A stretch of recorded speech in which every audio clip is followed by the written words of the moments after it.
নমস্কার বন্ধুরা, গিরিন নার্সারিতে আপনাদেরকে আরও একবার স্বাগত জানাই। আপনারা সবাই কেমন আছেন? আশা করছি যে যেখানে আছেন সবাই অনেক ভালো আছেন এবং সুস্থ আছেন, আর আমিও মোটামুটি ভালো আছি। তো বন্ধুরা, আজকে খুব সুন্দর একটি ভিডিও আপনাদের সঙ্গে শেয়ার করব। কেননা এই পুঁইশাক কিন্তু বাজারে আমরা প্রচুর পরিমাণে কিনতে পাই। পুঁইশাকের পাতা, ডগা সমস্তটাই কিনতে পাই, কিন্তু কখনোই আমরা পুঁইশাকের যে ফুল বা পুঁইয়ের যে মঞ্জুরি সেটা কিন্তু কিনতে সেরকম একটা পাওয়া যায় না।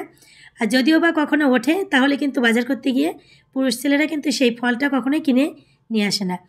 এবার কথা হচ্ছে যে যারা আমার মতো এরকম পুঁইশাক খেতে পছন্দ করেন বা পুঁইয়ের ফল খেতে পছন্দ করেন, তো তারা কিভাবে ছাদ বাগানে চাষ করে খাবেন, তো তারই একটি খুব সুন্দর ভিডিও, কিভাবে পুঁইশাক চাষ করবেন এবং এত সুন্দর ডগা পাতা এগুলো হবে, তার পাশাপাশি প্রচুর পরিমাণে ফল হবে।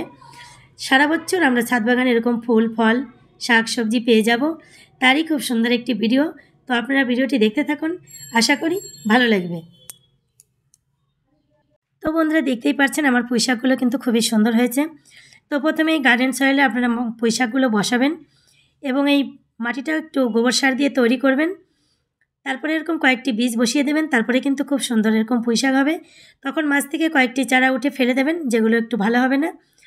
তারপরে আমি একটি ঘরোয়া খাবার দিয়ে আমার এই পুঁইশাকগুলো এরকম করে সুন্দর করেছি। তো এরই একটি ভিডিও কিন্তু আমার ইউটিউব চ্যানেলে রয়েছে। আর আজকে রয়েছে যে এই পুঁইয়ের গাছ থেকে আমি কি করে ফলনটা পাই, বীজ তৈরি হয়, সেই ভিডিওটি আমি দেখাচ্ছি। তো দেখুন ওই ভিডিওটি আপনারা প্লিজ ওখানে গিয়ে দেখে নেবেন, 1 নম্বর ভিডিওটি। তারপরে দেখুন এই যে আমার গাছটা কিন্তু অতটা সুন্দর হয়েছিল। তারপরে তখন আমার এই গাছটাতে কিন্তু মাচা ছিল না, পরে আমি মাচাটি তৈরি করেছি। যারা আমার আগের ভিডিও দেখেছেন, আমার প্রচুর বন্ধু হয়েছে সেই ভিডিওটি দেখেছেন।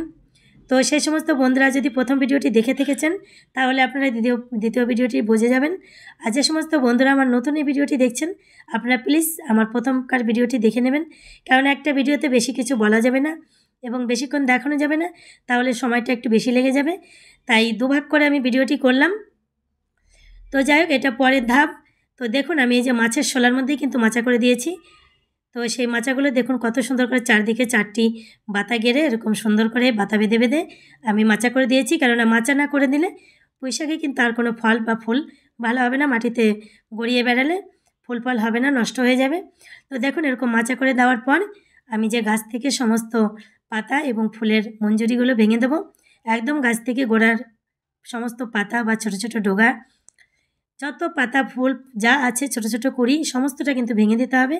না ভাঙলে কিন্তু এই মুহূর্তে ফুল ফলটা ভালো হবে না। এবং এর পাশাপাশি কী কী খাবার দেব, কীভাবে দিব, কার পরিবর্তে কী দেওয়া যাবে সেগুলোও দেখাবো। নইলে কিন্তু ছাদ বাগানে ফলটা ভালো মতো হবে না, কারণ মাটিটা খুবই কম আর তারই মধ্যে 4-5টা গাছ রয়েছে। আর যখন মাটিতে এই গাছটা থাকবে তখন কিন্তু আর কোনো খাবার সেরকম দিতে হবে না, তাই ছাদ বাগানে একটু যত্ন করতে হবে। তো দেখতেই পেলেন বন্ধুরা, কতগুলো শাক আমি তুলে নিয়েছি। গাছের নিচ থেকে সমস্ত পাতা আমি ভেঙে নিয়েছি এবং যে ছোট ছোট ফুলের কুড়ি ছিল সেগুলো ভেঙে নিয়েছি। দেখুন পুরো গাছের নিচ কিন্তু পরিষ্কার করে দিয়েছি, দেখতেই পাচ্ছেন। এই যে ছোট ছোট গুটি এসছে এবং ছোট ছোট পাতা গুটি সমস্তটাই ভেঙে দেব। তো দেখতেই পাচ্ছেন আমি কিন্তু এক এক করে ভেঙে দিচ্ছি। এবার আমি গাছের উপরে এসেছি, গাছের উপরে এসে সমস্ত গাছের ডগাগুলো আমি কেটে নেব, পিঞ্চিং করে দেবো, দেখতেই পাচ্ছেন। তো সব ডগাগুলো কিন্তু যেগুলো ছোট সেগুলো আমি হাতের সাহায্যে ভেঙে নিয়েছি এবং যেগুলো একটু মোটা সেগুলো আমি চাকুর সাহায্যে কেটে নিচ্ছি। এই ডগাটা কাটলে কিন্তু গাছের মাথাটা ছড়াবে এবং ছোট ছোট ডগা বেরোবে, এই ডগা থেকে গাছটা জোপালো হবে আর তার পাশাপাশি ফুল ফল শাক সব কিছু বেশি হবে। তো দেখুন কতগুলো আবার নতুন করে ডগা হয়ে গেল এবং পাতা শাক সবই হয়ে গেল। তারপরে বন্ধুরা যে খাবারটি দেখছেন এটা হচ্ছে 10-26-26। তো আমি আজকে রাসায়নিক খাবার দিব এবং প্রথমে যে সুন্দর পুঁইশাকগুলো দেখেছেন সেগুলো সম্পূর্ণ কিন্তু বাড়িতে থাকা খাবার দিয়ে তৈরি করেছিলাম।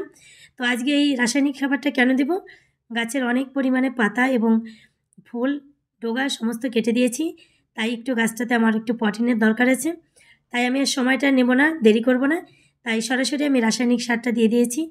দেখতেই পেলেন আপনারা এর পরিবর্তে কলার খোসা যে কুচি শুকনো সেটাও দিতে পারেন, কলার খোসা ভিজিয়ে জলও দিতে পারেন। যে খাবারটিতে ফুল ফল বেশি হবে গাছের সেই খাবারটি দেওয়ার চেষ্টা করবেন। তো আমি সেগুলোর মধ্যে আর গেলাম না, তাই সুন্দর করে ওই রাসায়নিক সারটাই দিয়ে দিয়েছি। আর তার উপরে দেখুন আমার গাছের মাটি কিন্তু অনেকটা বসে গেছে, কারণ বর্ষা গেছে এর উপর দিয়ে। তো নতুনই গাছ বসিয়েছিলাম, নতুন মাটি তৈরি করেছিলাম, তাই বসে গেছে। তো এখন কিন্তু আমি তার উপরে আবার সেই সারটাকে সুন্দর একটু মাটি দিয়ে ঢেকে দেবো। দেখতেই পাচ্ছেন আমি পলিথিন ভরে ভরে মাটি দিয়ে ঢেকে দিলাম। এবার গাছের উপরে সুন্দর করে জল দিতে হবে, কেননা পুঁই শাক কিন্তু আমাদের বর্ষাকালের ফল, বর্ষাকালের শাকসবজি ফুল ফল হয়, তাই এই সময় হলে একটু যত্নটা বেশি করতে হবে এবং জলটা বেশি দিতে হবে। তো দেখুন কিছুদিন পর আমার গাছে কিন্তু প্রচুর পরিমাণে আবার কুশি, ডগা, ফুল, ফল, পাতা যেটা বলবেন সেটাই, কোনোটারই কিন্তু কমতি নেই। দেখতেই পাচ্ছেন আমি কিন্তু প্রায়ই ভিডিওগুলো করে রেখেছি, তাই একসঙ্গে আপনাদেরকে দেখাচ্ছি। দেখতেই পাচ্ছেন কী পরিমাণে ফুল এবং কুঁড়ি, ফুলের বীজ এগুলো তৈরি হচ্ছে, দেখতেই পাচ্ছেন। আর প্রত্যেকটা পাতা কিন্তু আবার খাওয়ার মতো হয়ে গেছে। এগুলো পাতা কিন্তু আবার খাওয়া যাবে। তো দেখুন ফুলগুলো কিন্তু সাধারণত শীতকালে হয়, আর শীতকালে কিন্তু এরকম পুঁইয়ের শাক বা পুঁইয়ের পাতা পাওয়া যায় না। কিন্তু আমার ছাদ বাগানে দেখতেই পাচ্ছেন প্রত্যেকটা ডগা কিন্তু একদম নকনক করছে, একদম জালি, আমরা কিন্তু খেতেই পারি। দেখতে পাচ্ছেন কত সুন্দর ফুল এবং ফল এবং পাতা, ডগা দেখতেই পেলেন। তাহলে কীভাবে ছাদ বাগানে এরকম পুঁই শাক বা পুঁই শাকের ফল চাষ করে খাবেন আমি ভিডিওতে দেখিয়ে দিলাম।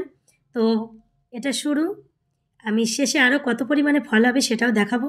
তো প্রায়ই কিন্তু বন্ধুরা আমি এরকম কিন্তু শাকগুলো বা ডগাগুলো কিন্তু ভেঙে ভেঙে খাচ্ছিলাম। তো তারপরে দেখুন আরও কিছুদিন পর নিচের যে ফলগুলো ছিল সেগুলো কিন্তু খাওয়ার উপযুক্ত হয়ে গেছে, পাকতে শুরু করে দিয়েছে। তারপরে কিন্তু আবার নতুন নতুন কত কুড়ি এসেছে, দেখতেই পাচ্ছেন।